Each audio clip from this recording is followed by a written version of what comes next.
প্রথমে একটি পাত্রে দিয়ে দেব পরিমাণ মতো তেল, তারপর এতে দিয়ে দেব পেঁয়াজ কুচি, তারপর এটিকে ভালো মতো ভাজবো। যখন বাদামি কালার হয়ে আসবে তখন এর থেকে অর্ধেক পেঁয়াজ উঠিয়ে রাখবো এবং বাকি পেঁয়াজের মধ্যে দিয়ে দেব গরুর মাংস। তারপর এটিকে ভালো মতো নাড়াচাড়া করে দিয়ে দেব 1 চামচ লবণ, 1 চামচ মরিচ গুঁড়া এবং 1 চামচ হলুদ গুঁড়া। সাথে দিয়ে দেব সামান্য পরিমাণ আদা রসুন বাটা। তারপর এটিকে ভালো মতো মিক্স করে দিয়ে দেব রাঁধুনি হালিম মিক্সের মশলার যে গুঁড়া সেটা। তারপর এটিকে ভালো মতো মিক্স করে সামান্য পরিমাণ পানি দিয়ে ঢেকে দেব।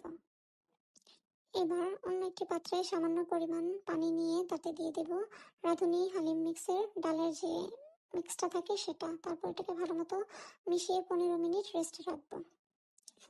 এবার মাংসটি যখন সিদ্ধ হয়ে আসবে তখন এতে দিয়ে দেব সেই ভিজিয়ে রাখা ডালের মিক্স এবং এটিকে ভালো মতো মিক্স করে নাড়াচাড়া করে ঢেকে দেব। তারপর কিছুক্ষণ পর যখন এটি হয়ে আসবে তখন নাড়াচাড়া দিয়ে এর মধ্যে দিয়ে দিব বেঁচে থাকা হালিম মিক্সের মশলা গুঁড়া। তারপর এটিকে ভালো মতো মিক্স করতে থাকবো।